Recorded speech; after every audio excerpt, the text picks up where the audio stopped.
ఇదే కడియం శ్రీహరి గారు 6 నెలల్లో బీఆర్ఎస్ గవర్నమెంట్ వస్తుందన్న కడియం శ్రీహరి గారు పార్టీ మారడం అంటే నియోజకవర్గ అభివృద్ధి కోసం అని చెప్తున్నారు. అలా సొంత ప్రయోజనాల కోసం అనుకోవచ్చా? అది నిజమే. ఆయన ఏ ఎండకు ఆ గొడుగు పట్టే రకం. జనగాం జిల్లా పరిషత్ చైర్మన్ పగాల సంపత్ రెడ్డి గారు చనిపోతే ఆయన సంతాప సభ జనగాం జిల్లా కార్యాలయంలో జరిగే క్రమంలో సందర్భం కాకుండా కూడా 6 నెలల్లో ఇప్పుడు మేము 39 మంది గెలిచాం. 8 మంది బీజేపీ వాళ్ళు ఉన్నారు, 7 ఎంఐఎం వాళ్ళు ఉన్నారు. సో మాకు పెద్ద కష్టం కాదు. సో తప్పకుండా 6 నెలల్లో కాంగ్రెస్ పార్టీని కూలగొడతాం, తర్వాత బీఆర్ఎస్ ప్రభుత్వం వస్తుందని చెప్పేసి మాట్లాడిన కడియం శ్రీహరి అవకాశవాదంతో బిడ్డకు ఎంపీ టికెట్ కోసము మరి అక్కడికి ముందుగా బీఆర్ఎస్ పార్టీలో కూడా ఆయనకు టికెట్ ఇస్తామని బీఆర్ఎస్ పార్టీ నుండి పార్టీ ఫండ్ తీసుకొని ఆ సాయంత్రం పూట కేసీఆర్తో కలిసి భోజనం చేసి మరుసటి రోజు వరకే పార్టీ మారి కాంగ్రెస్ పార్టీలో జాయిన్ అవ్వడం జరిగింది.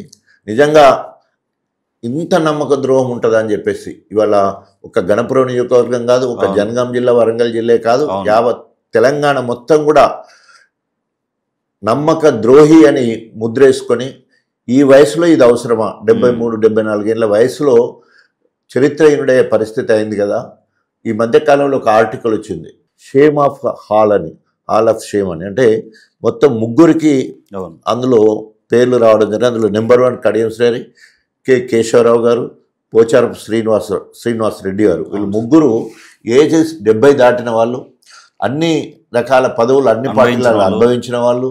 సో వాళ్ళు 3 పోవడంతో it's a hall of shame అని చెప్పేసి ఒక ఆర్టికల్ కూడా రావడం జరిగింది. అట్లా చరిత్రహీనుడు కడియం శ్రీహరి అయ్యారు. సార్ ఇంకోటి సార్, పార్టీ మారిన ఎమ్మెల్యే విషయంలో హైకోర్టు 4 వారాల్లో నిర్ణయం తీసుకోవాలి, లేకపోతే మేము కేసును సొమోటగా తీసుకొని హైకోర్టు నిర్ణయం తీసుకోవాల్సి వస్తుందని చెప్పి అన్నారు. దీన్ని ఎలా చూడొచ్చు సార్? అంటే ఏ కోర్టు అయినా కూడా మనము చట్టం తన పని చేసుకుంటూ పోతుంది, చట్టాన్ని మనం గౌరవించవలసిన బాధ్యత ఉంది.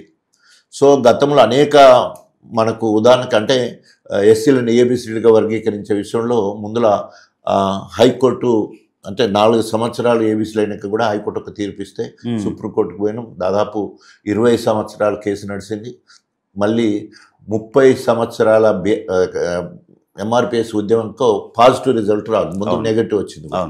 ఎందుకు ఈ మాట చెప్తున్నా అంటే అట్లాగే 1985లో రాజీవ్ గాంధీ గారు ఈ పార్టీ ఫిరాయింపుల చట్టాన్ని తీసుకురావడం జరిగింది.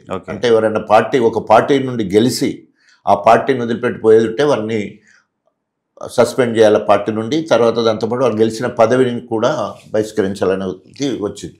అటు తర్వాత ఇప్పుడు మన రాహుల్ గాంధీ మేనిఫెస్టోలో పెట్టాడు పార్టీ ఫిరాయింపుల చట్టం. సో పెట్టడం జరిగింది. దాన్ని ఇంకా కొంచెం ముందుకు పోయి గత అనుభవాలను దృష్టిలో పెట్టుకొని రేవంత్ రెడ్డి అయితే ఎవరైనా పార్టీ మారితే రాళ్లతో కొట్టండి, నేను ముందు వరుసలో ఉంటానని చెప్పేసి చెప్పాడు. ఆయన కూడా మాట్లాడడం జరిగింది. ఇప్పుడు ఆయన ఇలా చేయడం అంటే ఎంత ఆశాస్పదం. ఈ మధ్య కాలంలో చాలా తీర్పులు వచ్చినాయి. అవును సార్.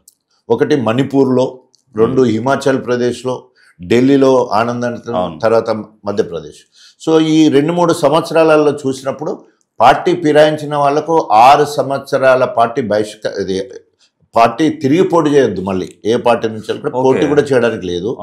తర్వాత హిమాచల్ ప్రదేశ్ అయితే ఇంకొక అడుగు ముందుకేసి ఎవరైతే పార్టీ ఫిరాయించిన వాళ్లకు ఎమ్మెల్యే పెన్షన్ కూడా ఇవ్వద్దని కూడా సభలో ఏకాగ్రీవం. మన దగ్గర ఎందుకు సార్ మన? సో ఇది పరిస్థితి. అంటే ఈరోజు రేవంత్ రెడ్డి ఏదో ఉంటుంది కదా, ఏరు దాటే వరకు ఓడమల్లన్న, ఏరు దాటగానే బోడమల్లన్న అనే సామెత రేవంత్ రెడ్డి కార్యక్రమం ఉంటాయి. ఎన్నో రకాల హామీలు ఇస్తాడు, ఏ ఒక్క హామీని నెరవేర్చాడు. ఎందుకు నెరవేర్చామంటే అంటాడు, మేము ఇట్లా అబద్ధాలు మాట్లాడితేనే ప్రజలు నమ్ముతారు, మాకు ఓట్లు ఇస్తారు అనే అంత అంటే అంత దిగజారి మాట్లాడే కార్యక్రమం జరుగుతుంది. సో ఇప్పటి పరిస్థితి వస్తే ముందుగా ఎవరైతే బీఆర్ఎస్ పార్టీ నుండి గెలిచి ఇక్కడ ప్రాథమిక సభ్యత్వానికి రాజీనామా చేయకుండా, ఎమ్మెల్యే పదవికి రాజీనామా చేయకుండా కాంగ్రెస్ పార్టీలో చేరడం జరిగింది. దాని మీద కంప్లైంట్ ఇవ్వడం జరిగింది స్పీకర్కి. ఆయన పట్టించుకోకపోయినప్పుడు హైకోర్టుకు పోవడం జరిగింది. సో హైకోర్టులో వాదోపవాదాలు జరిగినాయి. బీఆర్ఎస్ పార్టీ పక్షాన అదే గవర్నమెంట్ పక్షాన వాదోపవాదాలు జరిగిన తర్వాత ఇప్పుడు మీరు అన్నట్టు ఒక చారిత్రాత్మక తీర్పును హైకోర్టు ఇవ్వడం జరిగింది. అంటే ఎప్పుడైనా కూడా హైకోర్టు సుప్రీంకోర్టు గైడ్ లైన్స్ ప్రకారమే అంటే ఉటకాయిస్తూ చర్యలు మామూలుగా తీర్పిస్తుంటాం.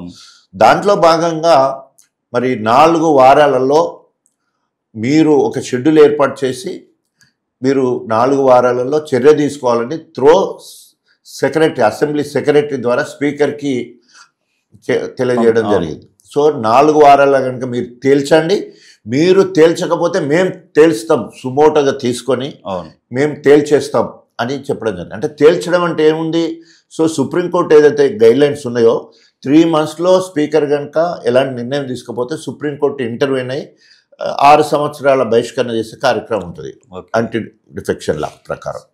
సో ఆ రకంగా ఇప్పటికే తీర్పు తెలిసిపోయినట్టు అనిపిస్తుంది. ఏదో ఒకటి తేల్చాల్సిన పరిస్థితి వాళ్ళ స్పీకర్కి ఏర్పడ్డది. సో వాళ్ళు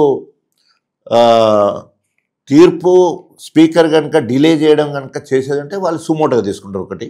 లేదంటే ఇప్పుడు క్యాండిడేట్ ముఖ్యంగా కడియం శ్రీహరి ముందే మాట్లాడుతూనే ఉన్నాడు. ఏమంటాడు, నేను అవసరమైతే మళ్ళీ బెంచ్కి వెళ్తాను.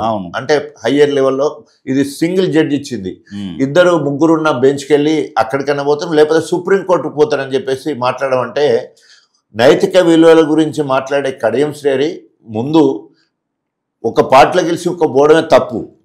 ఎందుకంటే నిన్ను గెలిపించిన వాళ్ళు వాళ్ళ రక్తాన్ని చెమట చేసుకుని గెలిపించిన వాళ్ళు బీఆర్ఎస్ వాళ్ళు, నిన్ను ఓడగొట్టాలనుకున్న వాళ్ళు కాంగ్రెస్ వాళ్ళు.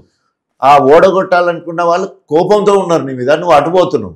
ఇవాళ నువ్వు అటు కాకుంటున్నావు, ఇళ్ళకి వెళ్ళిపోయినందుకు ఇటు కాకుండా అయినావు. 2 చెడ్డ రేవడి ఇప్పుడు గణపురం నియోజకవర్గంలో. ఈయనే కాదు, ఇలాంటి వాళ్ళు ఎవరైనా కూడా. ఎందుకోసం అంటే ఒక పార్టీ ఉదాహరణకి నేనున్నాను, ఎస్ ఐ మైసెల్ఫ్ రిజైన్డ్. నేను 2011 అక్టోబర్లో ఉద్యమం కోసం కాంగ్రెస్ పార్టీలో 15 సంవత్సరాలు ఒక ఒబీడియంట్ లీడర్గా ఉన్నాను. వైఎస్ రాజశేఖర్ చాలా దగ్గర ఉన్నాను.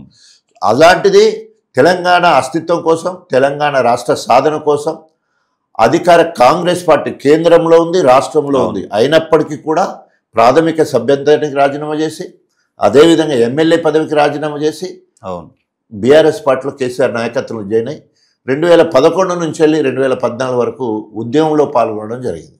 సో నేను ఇక్కడ ఒక అధికార కాంగ్రెస్ పార్టీని వదిలిపెట్టేసి ఉద్యమ పార్టీలో జాయిన్ అయ్యాను. ఇవాళ కడియం శ్రీహరి ఒక బీఆర్ఎస్ పార్టీని వదిలిపెట్టేసి అధికార పార్టీలో నీ వ్యక్తిగత ప్రయోజనాల కోసం నువ్వు మంత్రి అవుతావు అనుకున్నావు, నీ బిడ్డ ఎంపీ అవుతుంది అనుకున్నా అలా పోయినావు. సో పోయిన ఉద్దేశం నీ వ్యక్తిగత ప్రయోజనాలు. దానికి ఇప్పుడు ఏం చెప్తాడు, నేను అభివృద్ధి కోసం పోయినా అంటాడు. సో అభివృద్ధి ఎక్కడ జరిగింది? అభివృద్ధి కాంగ్రెస్ పార్టీ 9 నెలల పాలనలో ఏదన్నా రేవంత్ రెడ్డి గారి మార్కు ఇది బాగా చేసినా దానికి ఆకర్షితులు అయిపోయినావా?